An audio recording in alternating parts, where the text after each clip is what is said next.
If your garden phlox has finished blooming, don't cut it down just yet. Take a look at this plant. This isn't its first round of flowers. It already bloomed earlier this summer. When those flowers faded, I cut off the old flower heads, and a few weeks later, all of these new side shoots appeared, and now it's blooming again. These flower clusters are a little smaller than the first ones, but there are quite a few of them. So instead of having a phlox covered in brown, dried-up flower heads, I'm getting another round of color. And the best part is, I didn't do anything complicated. I made one very simple cut. I have another phlox that has just finished blooming, so I'm going to show you exactly where I cut it, because where you make that cut actually matters. This is what a lot of my phlox looks like right now. A week or two ago, these stems were covered in flowers. Now most of the petals are gone. The tops are starting to turn brown, and at first glance, the plant looks like it's pretty much finished for the summer. But if you look underneath those old flowers, the rest of the plant tells a different story. The leaves are still green, the stems are healthy, and if you look closely, you can often find these teeny new shoots starting right where the leaves meet the stem. Those little shoots are exactly what I want to keep. That's why I don't just grab the stem and cut it halfway down. Once most of a flower cluster looks like this, I don't wait for every last little flower to disappear. It's already done its job. If I leave the old flower head on the plant, I can start putting energy into making seed. I'd much rather give the new growth underneath a chance to develop. So I simply follow the stem down from the faded flower head until I find a healthy pair of leaves. And very often, right where those leaves meet the stem, you can already see the beginning of new growth. Sometimes it's obvious, sometimes it's teeny, but that's what I'm looking for. Here's the part that really matters. This is the old flower head. Here are the healthy leaves underneath, and right here are the new shoots. I want to keep all of this growth and remove only the part that is finished flowering. So I make my cut just above those healthy leaves and new shoots. That's it. I'm not cutting the plant to the ground. I'm not removing half the stem, and I'm definitely not cutting away all these healthy leaves. I'm simply removing the old flower head and leaving the plant somewhere to grow from. And then I just work my way around the plant. Here's another faded flower head.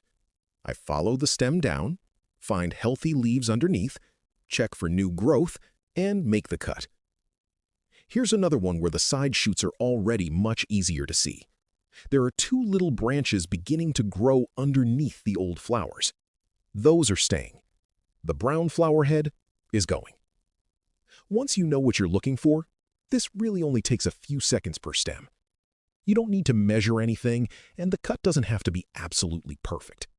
And look at everything I've taken off already. When all of these old flower heads are sitting together, it looks like I've removed a huge amount from the plant. But if you look at the phlox itself, I really haven't. There is still plenty of healthy foliage, plenty of green stem, and most importantly, plenty of growing points left behind. The plant immediately looks cleaner too. All of those brown tops are gone, but I haven't sacrificed the healthy part of the plant just to tidy it up. Now let's go back to the phlox I showed you at the beginning, because this is the reason I bothered doing this. This plant already went through exactly the same process. The original flower head was up here. Once it faded, I removed it. Then the side shoots underneath that cut started growing. One grew this way, another grew over here, and eventually those branches began making buds of their own. Now they're flowering. So this isn't a case of the exact same big flower head magically growing back. The plant branches underneath the cut, and those new branches can produce their own flowers.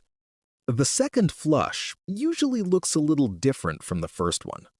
The first summer bloom often gives you those big, impressive flower clusters that garden phlox IS is known for. The flowers that come later on the side branches are often smaller, but there may be several of them instead of one big central cluster. And honestly, I'm completely fine with that. At this point in the season, I'll happily take several smaller flower heads instead of staring at dried brown flowers for the rest of the summer. Now, I don't want to make this sound like every single phlox will react exactly the same way. Some varieties are much better at reblooming than others. Some will branch very strongly after deadheading and give you a noticeable second flush. Others may only give you a few additional flowers. And timing matters too. If you do this very late in the season and cold weather is right around the corner, the plant may simply run out of time before those new shoots can flower. But if your main flush has just finished and you still have plenty of warm weather ahead, it's definitely worth trying. I also don't do anything extreme after I cut them. I'm not dumping a huge amount of fertilizer around the plant trying to force another bloom. What I do pay attention to is water. If the weather is hot and dry, I don't want the plant sitting in bone-dry soil while it's trying to push all of this fresh growth. So I keep an eye on the moisture and make sure it isn't struggling. Other than that, I mostly let the plant do its thing. And this, I think, is really interesting. Look at this tiny shoot on the phlox you've just trimmed. Right now, it doesn't look like much at all. Now look at the plant that I cut earlier. These larger flowering branches started out exactly like that. A tiny shoot develops in the leaf axil. It starts to stretch out, it becomes a new branch, and if the plant has enough time and good growing conditions, that branch can eventually produce another flower cluster.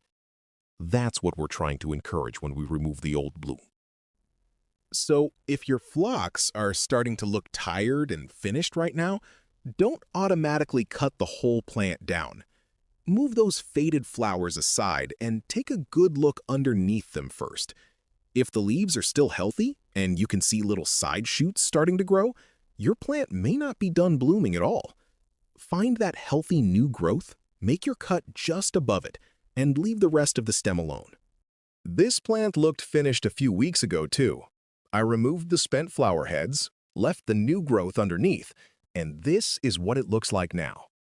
So if your phlox has just finished its first big show of the summer, grab your pruners and take a closer look before you cut it back. You may already have another round of flowers hiding right underneath those old blooms. And I'm going to keep an eye on the plants I trimmed today, because if they respond anything like this one did, there should still be quite a bit more color to come before the season is over.